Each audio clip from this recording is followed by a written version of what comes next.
আসসালামু আলাইকুম। আমি মোহাম্মদ রুবায়েত শরীফ, প্রভাষক, বাংলা বিভাগ, ওমরগনি এমইএস কলেজ, চট্টগ্রাম। প্রিয় শিক্ষার্থীরা, আশা করি তোমরা সবাই ভালো আছো। আজকে আমি আলোচনা করব সমাসের প্রকারভেদ নিয়ে। গত দুটি ক্লাসে আমি তোমাদের দ্বিগু সমাস এবং দ্বন্দ্ব সমাসের প্রকারভেদ নিয়ে আলোচনা করেছিলাম। আজকে সমাসের প্রকারভেদের মধ্যে আমরা তৎপুরুষ সমাসের প্রকারভেদটা নিয়ে আলোচনা করব। তো তৎপুরুষ সমাস সম্পর্কে আমরা এখানে জানতে পারবো যে তৎপুরুষ সমাস কাকে বলে, তৎপুরুষ সমাস কত প্রকার এবং তৎপুরুষ সমাসগুলি আমরা কিভাবে করে চিনতে পারি, এই বিষয়গুলি নিয়ে মূলত আজকে আমরা আলোচনা করব। তো প্রথমে আসো আমরা জেনে নেই তৎপুরুষ সমাস কাকে বলে। তো তৎপুরুষ সমাসের সংজ্ঞাটা এরকম হবে, যে সমাসে পূর্ব পদে বিভক্তি লোপ পায় এবং পরপদের প্রাধান্য পায় তাকে তৎপুরুষ সমাস বলে। আমি আবার একটু বলতেছি, যে সমাসে পূর্ব পদে বিভক্তি লোপ পায় এবং পরপদের প্রাধান্য থাকে তাকে তৎপুরুষ সমাস বলে। আমরা তাহলে এখানে দুইটা বিষয় কিন্তু আমাদের ইম্পর্টেন্ট, একটা হচ্ছে পরপদের প্রাধান্য আর একটা হচ্ছে কি বিভক্তি লোপ পায়। হ্যাঁ, পূর্ব পদে বিভক্তি লোপ পায়, এই দুইটা জিনিস আমাদের এখানে লাগবে। তাহলে আমি এখানে একটু ছোট্ট করে লিখে দিচ্ছি যে এক নাম্বার হচ্ছে কি পরপদের প্রাধান্য, পরপদের প্রাধান্য, এটা হচ্ছে এক নাম্বার কথা। আচ্ছা, দুই নাম্বার কথা হচ্ছে কি বিভক্তি লোপ পায়। লোপ পায় মানে তোমরা নিশ্চয়ই জানো, লোপ পায় মানে হচ্ছে বাদ পড়ে আর কি, বাদ যায়। লোপ পায় মানে হচ্ছে চলে যায় ওইটা, ঠিক আছে, এটাকে বলে লোপ পায়। তাহলে দেখো এখানে তৎপুরুষ সমাসের জন্য আমাদের এই দুইটা পয়েন্ট খুব বেশি গুরুত্বপূর্ণ। একটা হচ্ছে পরপদের প্রাধান্য, আমরা পূর্বপদ পরপদ সম্পর্কে আগে ক্লাসগুলিতে আলোচনা করেছিলাম। তাহলে এখানে তৎপুরুষ সমাসে পরপদের প্রাধান্য থাকবে, এটা এক নাম্বার। দুই নাম্বার হচ্ছে পূর্বপদে এই বিভক্তি লোপ পাবে, বিভক্তিগুলি চলে যাবে, ঠিক আছে। তাহলে আমরা তাকে কি বলবো, তাকে বলবো আমরা তৎপুরুষ সমাস। আমরা একটা উদাহরণ দিই, তাহলে আশা করি তোমরা বুঝে ফেলবো। যেমন দেখো, বিলাত ফেরত। আচ্ছা, বিলাত ফেরত, তাহলে এটা কি হবে, বিলাত থেকে ফেরত। আচ্ছা, তাহলে একটু খেয়াল করে দেখো, এখানে এটা হচ্ছে কি বিলাত ফেরত, তাই না। এই যে এটাকে আমরা কি জানি, এটা কি পদ, এটা হচ্ছে সমস্ত পদ, তাই না। সমস্ত পদে কি হলো, বিলাত ফেরত।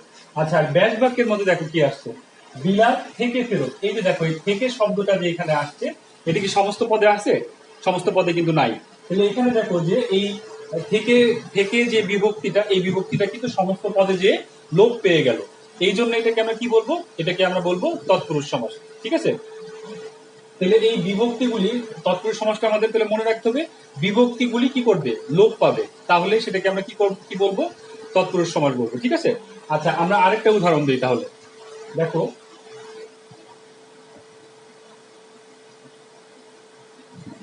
ভারকে প্রাপ্ত, ঠিক আছে, ভারকে প্রাপ্ত, কি হবে এটা, ভার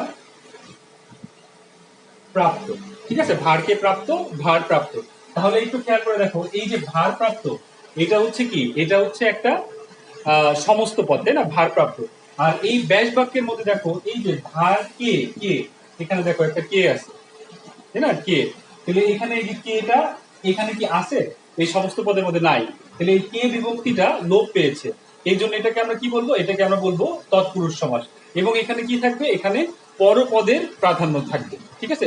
তাহলে আমরা এরকম করে এই দুইটা কথা এখানে আমরা মনে রাখবো তৎপুরুষ সমাসের সংজ্ঞা মনে রাখার জন্য। একটা হচ্ছে পরপদের প্রাধান্য থাকবে, আরেকটা হচ্ছে কি বিভক্তি লোপ পাবে, এটা। তাহলে এখন দেখো, আমরা দেখছি যে তৎপুরুষ সমাস যেহেতু বিভক্তিগুলি লোপ পাইতেছে, এই জন্য আমাদের বিভক্তিগুলি কিন্তু জানতে হবে, সবগুলি বিভক্তিগুলি আমাদের জানতে হবে, তাহলে আমরা তৎপুরুষ সমাস একটার পর একটা এমনিতে পেয়ে যাব। আরেকটা কথা হচ্ছে, দেখো এই প্রকারভেদটা, তৎপুরুষ সমাসের প্রকারভেদ কিন্তু দেখবা তোমরা এক একটা বইতে এক এক রকম করে দেয়া আছে। হ্যাঁ, তাহলে তৎপুরুষ সমাস কিন্তু প্রধানত দেখবা তোমরা সব বইতে একই রকম করে দেয়া আছে, সেটা হচ্ছে প্রধানত হচ্ছে 6 প্রকার, ঠিক আছে, 6 প্রকার হচ্ছে প্রধানত। এছাড়া তোমরা বিভিন্ন বইতে দেখবা বিভিন্ন রকম করে দেওয়া থাকবে, কোনো বইতে দেখবা 8 প্রকার, কোনো বইতে দেখবা 9 প্রকার, কোনো বইতে দেখবা 10 প্রকার, এরকম করে থাকবে। তো আমি তোমাদের এই প্রধানত 6 প্রকার পড়াবো এবং এর সাথে আরো 4 প্রকার আমরা পড়বো, তার মানে মোট 10 প্রকার পড়বো। আমি আবারও বলছি, দেখো এখানে কিন্তু প্রশ্ন দুই রকম করে হচ্ছে। একটা হচ্ছে তৎপুরুষ সমাস প্রধানত কত প্রকার, এই কথাটা যদি প্রধানত কত প্রকার আসে, তাহলে কিন্তু তোমাদের এই 6 প্রকারটা এটা উত্তর হবে। আবার এই প্রশ্ন যদি এরকম করে হয় তৎপুরুষ সমাস মোট কত প্রকার, তাহলে কিন্তু তোমাদের বলতে হবে 10 প্রকার বলতে পারো তোমরা, ঠিক আছে? এরকম করে কিন্তু 2টা প্রশ্ন এখানে আমাদের মনে রাখতে হবে। তবে প্রধানত যে 6 প্রকার, এটা কিন্তু কোনো চেঞ্জ নাই, সব বইতে দেখবে, সব জায়গায় দেখবে একই রকম 6 প্রকার। তবে পরের এই 4 প্রকার নিয়ে এটা একটু কনফিউশন আছে, কোনো কোনো এক একটা বইতে এক এক রকম করে দেওয়া আছে। তো আমি তোমাদের 10 প্রকারই পড়াই দিব যাতে তোমাদের বুঝতে সুবিধা হয়, এই আর কি। তাহলে আমরা এখন প্রকার ভেদে চলে যাবো। তাহলে প্রকার ভেদে যাওয়ার জন্য আমাদের কিন্তু অবশ্যই, আমি আবার বলে রাখছি, বিভক্তিগুলি কিন্তু মাস্ট, বিভক্তিগুলি আমাদের জানতে হবে। হ্যাঁ, বিভক্তিগুলি না জানলে কিন্তু আমরা এটা তৎপুরুষ সমাস কিছুই পারবো না, ঠিক আছে? বিভক্তিগুলি আমাদের মনে রাখতে হবে, ঠিক আছে? তাহলে আমরা বিভক্তিটা কি এটা একটু নিয়ে কিছু কথা বলে দিই।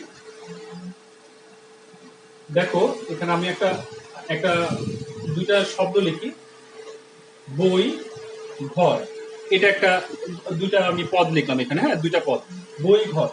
আচ্ছা, আরেকটা নিচে লিখছি দেখো, বইয়ের ঘর, ঠিক আছে? 2টা আমরা এখানে 2টা বাক্য লিখলাম, এই বই ঘর, আর একটা হচ্ছে বইয়ের ঘর, এই 2টা লিখলাম। তাহলে এখন দেখো এই 2টার মধ্যে কি কোনো পার্থক্য আছে?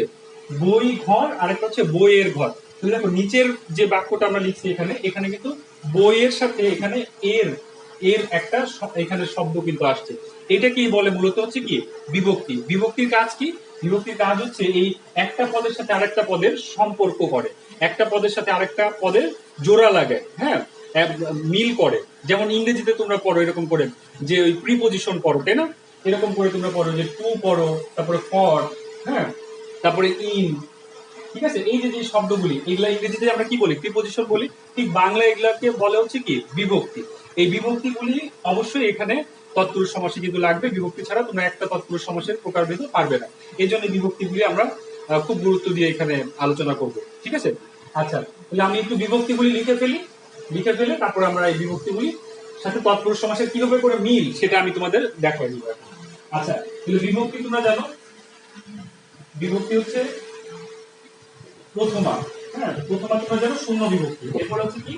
এরপর হচ্ছে দ্বিতীয়া, তাই না? দ্বিতীয়া বিভক্তি। দ্বিতীয়া হচ্ছে কি? কে, রে, ঠিক আছে? তৃতীয়া, এরপর তৃতীয়া হচ্ছে দ্বারা, দিয়া, কর্তৃক।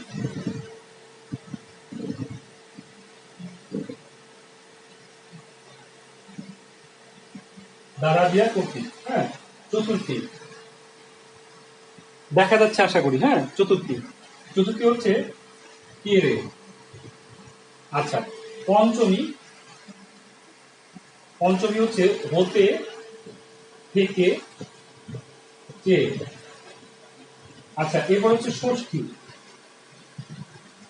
ষষ্ঠী হচ্ছে র আর হচ্ছে এর। এরপরে সপ্তমী, সপ্তমী হচ্ছে এ অন্ত্যস্ত এতে, ঠিক আছে? আচ্ছা, এটা এরকম করেই তোমরা সব বইতে দেখবা। তবে আমি এখানে আরেকটু তোমাদের এখানে অ্যাড করে দিব, এটাই মূলত প্রধানত, তারপরে তোমাদের আরেকটু অ্যাড করে দিব, কারণ ইন্টারমিডিয়েটে তোমরা দেখবা তোমাদের যে প্রিভিয়াস ইয়ারের যে কোশ্চেনগুলি আছে, এই কোশ্চেনগুলির মধ্যে আরো কিছু বিভক্তি আছে, সেটাও একটু দেখা দিচ্ছি। সেটা হচ্ছে এই দ্বিতীয়ার ক্ষেত্রে যা দেখবা একটা পাবা, সেটা হচ্ছে ব্যাপী, এটা পাবা, ব্যাপী একটা শব্দ পাবে, এরকম করে বিভক্তি পাবে। এবং চতুর্থীতের মধ্যে এরকম করে পাবে, এই যে জন্য শব্দটা পাবা, কোথাও কোথাও নিমিত্ত শব্দটাও পাবা, এই কয়েকটা শব্দ পাবা। তাহলে দেখো আমরা বিভক্তিগুলি আবার একটু এখানে দেখে নেই, তারপরে আলোচনা করবো। এখানে একটু ঠিক করে দিচ্ছি। আচ্ছা, তাহলে এখন দেখো প্রথমা কি হলো? প্রথমা হচ্ছে শূন্য বিভক্তি। শূন্য বিভক্তি মানে যে সকল শব্দের মধ্যে কোনো বিভক্তি থাকে না, সেটাকে মূলত শূন্য বিভক্তি বলে, ঠিক আছে? আচ্ছা, তাহলে এরপরে দেখো দ্বিতীয় বিভক্তি, কে, রে, আর একটা হচ্ছে ব্যাপী। তৃতীয় হচ্ছে কি হবে? দ্বারা, দিয়া, কর্তৃক। এরপরে চতুর্থী বিভক্তি কি হবে? কে, রে, জন্য, নিমিত্তে, হ্যাঁ। আচ্ছা, এরপর দেখো পঞ্চমী কি হবে? হতে, থেকে, চেয়ে। ষষ্ঠী কি হবে? র, এর। সপ্তমী কি হবে? এ অন্ত্যস্ত এতে। আমি আবার একটু দেখো মুখে মুখে বলছি, এরকম করে তোমাদের মুখস্থ করে ফেলতে পারবো। প্রথমে হচ্ছে কি? প্রথমে হচ্ছে শূন্য। দ্বিতীয় হচ্ছে কি? কে, রে, ব্যাপী। তৃতীয় হচ্ছে কি? দ্বারা, দিয়া, কর্তৃক। চতুর্থী কি? কে, রে। এরপরে কে, রে, আরো 2টা জায়গা লাগবে, আরেকটা হচ্ছে জন্য, নিমিত্তে। এরপর হচ্ছে পঞ্চমী হচ্ছে কি? পঞ্চমী হচ্ছে হতে, থেকে, চেয়ে। এরপরে ষষ্ঠী হচ্ছে কি? র, এর। এরপরে সপ্তমী হচ্ছে কি? এ অন্ত্যস্ত এতে। এই বিভক্তিগুলো কিন্তু অবশ্যই তোমাদের লাগবে। তাহলে এখানে দেখো যে প্রথমা, যেটা প্রথমা কিন্তু আমরা শূন্য দেখতে পাচ্ছি, তাই না? তাহলে এই শূন্য যেহেতু দেখতে পাচ্ছি, তাহলে এটা আমাদের বাদ যাবে। এখানে শূন্য মানে কিছুই নাই, তাহলে এটা আমাদের লাগবে না এখানে, তাহলে আমরা এটা মুছে ফেলতেছি, শূন্যটা এখানে বাদ দিয়ে দিলাম।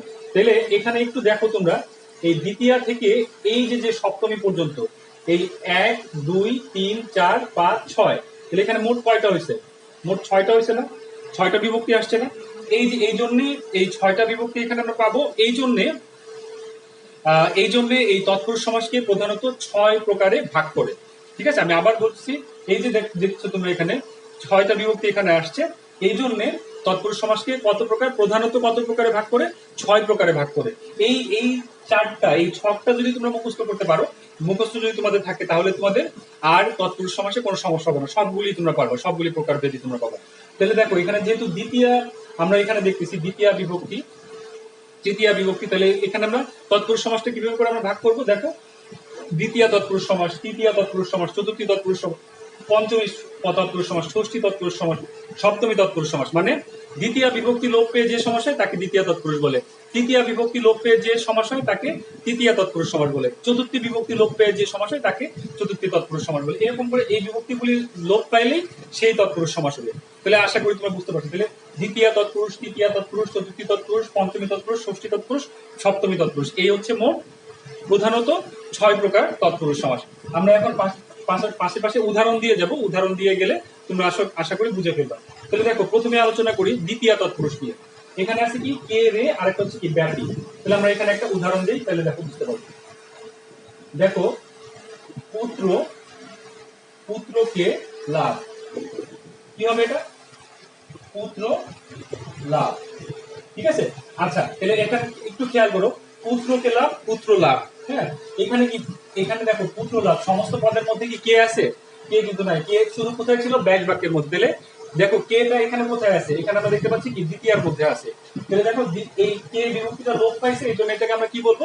দ্বিতীয় তৎপুরুষ সমাস বলবো। ঠিক আছে, আচ্ছা, এরপরে দেখো চিরসুখী। চিরসুখী কি হবে এটা? চিরকাল ব্যাপী সুখী। তাহলে এটা কি হবে? চিরসুখী। তাহলে দেখো, চিরকাল ব্যাপী, এই যে ব্যাপী একটা শব্দ আসছে, এই ব্যাপী শব্দটা লোপ পাইছে এখানে। দেখো, এই চিরসুখীর মধ্যে কিন্তু ব্যাপী নাই, এই জন্য এটাকে আমরা কি বলবো? দ্বিতীয় তৎপুরুষ সমাস বলবো। আমরা আবার এরকম করে বলতে পারি যে ভারকে প্রাপ্ত, কি হবে এটা? ভার প্রাপ্ত। তাহলে দেখো কে বিভক্তিটা লোপ পাইছে, তাহলে এরকম করে কে অথবা রে বা ব্যাপী, এই তিনটা বিভক্তির যে কোনো একটা যদি লোপ পায়, তাহলে আমরা তাকে কি বলবো?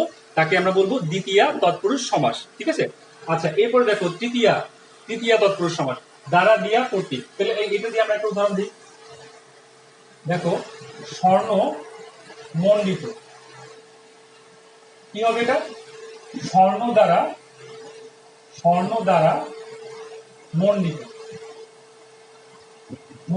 আচ্ছা, একটু খেয়াল করে দেখো, স্বর্ণ মণ্ডিত এটা হচ্ছে কি সমস্ত পদ, আর ব্যাস বাক্যের মধ্যে দেখো এই যে কি আসছে? স্বর্ণ দ্বারা মণ্ডিত। তাহলে একটা দ্বারা একটা বিভক্তি আসছে, তাহলে এর মধ্যে খুঁজে দেখো দ্বারা কোথায় আছে?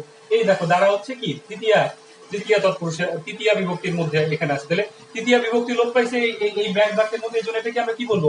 তৃতীয় তৎপুরুষ সমাস। ঠিক আছে, এরপর আমরা দেখো আরো বলতে পারি বিজ্ঞান দ্বারা সম্মত, কি হবে এটা? বিজ্ঞান সম্মত। তাহলে দেখো মাঝখানে আবার দ্বারা আসছে, দ্বারা আসলে, দিয়ে আসলে, কর্তৃক আসলে কি হবে? তৃতীয় তৎপুরুষ সমাস। এরপর দেখো চতুর্থী, কে রে জন্য নিমিত্তে, এগুলা যদি থাকে তাহলে সেটা কি হবে? এগুলা যদি লোপ পায় তাহলে সেটা কি হবে? চতুর্থী তৎপুরুষ সমাস। ঠিক আছে, তাহলে আমরা একটা উদাহরণ দিই। গুরু ভক্তি, কি হবে এটা? গুরুকে ভক্তি। ঠিক আছে, আচ্ছা, তাহলে এখানে দেখো এই যে গুরু ভক্তি সমস্ত পদের মধ্যে আসছে, আর ব্যাস বাক্যের মধ্যে কি আসছে? একটা কে চলে আসছে। ঠিক আছে, তাহলে এই যে কেটা লোপ পাইছে এখানে, তাহলে এটা কি হয়ে যাবে? চতুর্থী তৎপুরুষ সমাস হয়ে যাবে। আচ্ছা, এখন একটা কথা আছে যে তোমরা বলতে পারো যে দ্বিতীয়ার মধ্যেও কে আছে, চতুর্থীর মধ্যেও কে আছে এবং রে আছে। তাহলে এখানে আমরা বুঝবো কেমনে করে কোনটা দ্বিতীয় হবে বা কোনটা চতুর্থী হবে? এটা আমরা কিভাবে করে বুঝবো? দেখো এখানে খেয়াল করে, পুত্র লাভ, তাই না? পুত্রকে যদি আমরা লাভ করি, পুত্র সন্তান যদি কারো হয়, সে তারা কিন্তু ধরা যায়, স্পর্শ করা যায়, তাই না? ছোঁয়া যায়। কিন্তু এখানে দেখো গুরুকে ভক্তি, গুরুকে যদি তুমি ভক্তি করো বা শ্রদ্ধা করো, এই শ্রদ্ধা বা ভক্তিকে কি ধরা যায়? ধরা যায় না। আর আরেকটা হচ্ছে যেমন দেখো, ভিক্ষুককে ভিক্ষা দাও, তাহলে এখানে দেখো একটা কে আসছে, এই কেটা কোথায় যাবে? চতুর্থীর মধ্যে যাবে। কেন? কারণ হচ্ছে ভিক্ষুককে কিন্তু ভিক্ষা দিয়ে আমরা আবার ফেরত দেই না। তাহলে দেখো, একটা হচ্ছে ধরা যায় না, ছোঁয়া যায় না, স্পর্শ করা যায় না, এটা হচ্ছে একটা কথা এই চতুর্থীর ক্ষেত্রে। আরেকটা হচ্ছে আমরা সত্য ত্যাগ করে যা দিয়ে দিই, মানে যেগুলো আর ফেরত চাই না আমরা, সেগুলাকে আমরা কি বলি, সেগুলাই যাবে হচ্ছে কি চতুর্থী তৎপুরুষের মধ্যে। আর দ্বিতীয়ার মধ্যে, দ্বিতীয়ার কে রে, এগুলা কিসের মধ্যে যাবে, এগুলা হচ্ছে যেগুলাকে ধরা যায়, ছোঁয়া যায়, স্পর্শ করা যায়, যেগুলো আমরা ফেরত নেই, সেগুলো হচ্ছে কি, সেগুলো হচ্ছে দ্বিতীয় তৎপুরুষের মধ্যে যায়। যেমন দেখো ধুপিকে কাপড় দাও, তাহলে এখানেও কিন্তু কে আসছে, এই কেটা কোথায় যাবে, এই কেটা হচ্ছে দ্বিতীয় হয়ে যাবে, কারণ ধুপির কাছে কাপড় দিলে আমরা আবার ওটা ফেরত নেই, কিন্তু ভিক্ষুককে ভিক্ষা দিলে কিন্তু আমরা আবার ওটা ফেরত নেই না, এই জন্য এটা কি হবে, এটা হয়ে যাবে চতুর্থী তৎপুরুষ। আশা করি তোমরা বুঝতে পারছো। এরপরে দেখো, এরপর হচ্ছে পঞ্চমী, পঞ্চমী তৎপুরুষ সমাস আমরা আলোচনা করবো। দেখো তাহলে যে সমাসের মধ্যে হতে থেকে যে লোপ পাবে তাকে আমরা কি বলবো, তাকে আমরা পঞ্চমী তৎপুরুষ সমাস বলবো। তাহলে দেখো স্কুল পালানো, তাহলে এটা কি হবে, স্কুল থেকে পালানো, ঠিক আছে। আচ্ছা এই যে দেখো এখানে থেকে শব্দটা বাদ গেছে, যে স্কুল থেকে পালানো, থেকে শব্দটা বাদ গেল, তাহলে এটা কি হবে, তাহলে এটা দেখো এখানে আমরা খুঁজতে গেলে পাওয়া যায় হচ্ছে কি থেকে শব্দটা কোথায় আছে, পঞ্চমীতে, তাহলে এটা কি হবে, পঞ্চমী তৎপুরুষ সমাস। আমরা যদি এরকম করে বলি যে সর্ব হতে শ্রেষ্ঠ, কি হবে এটা, সর্বশ্রেষ্ঠ, তাই না। তাহলে দেখো এই যে সর্ব হতে, সর্ব হতে, হতেটা আসছে, তাহলে এটা কি হবে, পঞ্চমী তৎপুরুষ সমাস। আশা করি বুঝতে পারছো। এরপরে দেখো ষষ্ঠী, ষষ্ঠীটা কি আছে, র আর হচ্ছে কি এর, তাহলে আমরা দেখবো যে কোন ব্যাড বাক্যের মধ্যে র বা এর শব্দটা লোপ পায়, ঠিক আছে, তাহলে সেটা হবে ষষ্ঠী তৎপুরুষ সমাস। দেখো তাহলে জনকণ্ঠ, জনকণ্ঠ, হ্যাঁ, তাহলে এটা দেখো জনের, জনকণ্ঠ, জনের কণ্ঠ, তাহলে এখানে দেখো জনের এর, এখানে কিন্তু একটা এর বিভক্তি আসছে, তাহলে এর বিভক্তিটা কোথায় আছে, এই যে দেখো এখানে আমরা যদি বলি গণের তন্ত্র, গণের, গণের, গণের তন্ত্র, গণতন্ত্র, ঠিক আছে, তাহলে দেখো এখানে এই যে র বা এর আসছে, তাহলে এটা কি বলবো আমরা, এটা হচ্ছে ষষ্ঠী তৎপুরুষ সমাস। এরপর দেখো আসছে কি সপ্তমী, সপ্তমীতে কি কি লোপ পাবে, এ অন্ত্যস্ত এতে, তাহলে আমরা একটা উদাহরণ দিই, দেখো বা পটু, ঠিক আছে, কি হবে এটা, বাকে পটু, ঠিক আছে, বাকে পটু, তাহলে বাকে পটু কি হবে, বাক পটু, তাহলে এই যে দেখো এখানে একটা এ বিভক্তি আসছে, বাকে এ। আমরা যদি বলি রাত কানা, তাহলে কি হবে এটা, রাতে কানা, রাতে, তাহলে এই বিভক্তিটা আসছে, এই বিভক্তিটা কোথায় আছে, এই যে সপ্তমী তৎপুরুষ সমাসে, তাহলে এটা কি হবে, এটা হচ্ছে সপ্তমী তৎপুরুষ সমাস। দেখো তাহলে আমরা ছয়টাই কিন্তু প্রধানত ছয় প্রকার যেটা ছিল আমরা শেষ করে ফেলছি, আমি আবার একটু তোমাদের রিমাইন্ড করে দিচ্ছি। তাহলে তৎপুরুষ সমাস কি হবে, দুইটা কথা মনে রাখতে হবে, একটা হচ্ছে বিভক্তি লোপ পাবে আর একটা হচ্ছে পরপদের প্রাধান্য পাবে, এই হচ্ছে দুইটা কথা। তাহলে দেখো শুরুতেই আমরা এই যে বিভক্তিগুলি আমরা এরকম করে এই ছকটা আমরা মনে রাখার চেষ্টা করবো। তাহলে দেখো দ্বিতীয় তৎপুরুষ হচ্ছে কি, কে রে, ব্যাপী, এই তিনটা যদি লোপ পায় তাহলে তাকে আমরা কি বলবো, দ্বিতীয় তৎপুরুষ সমাস। যেমন কি দেখো পুত্রকে লাভ, পুত্র লাভ, এখানে কে বিভক্তিটা লোপ পাইছে।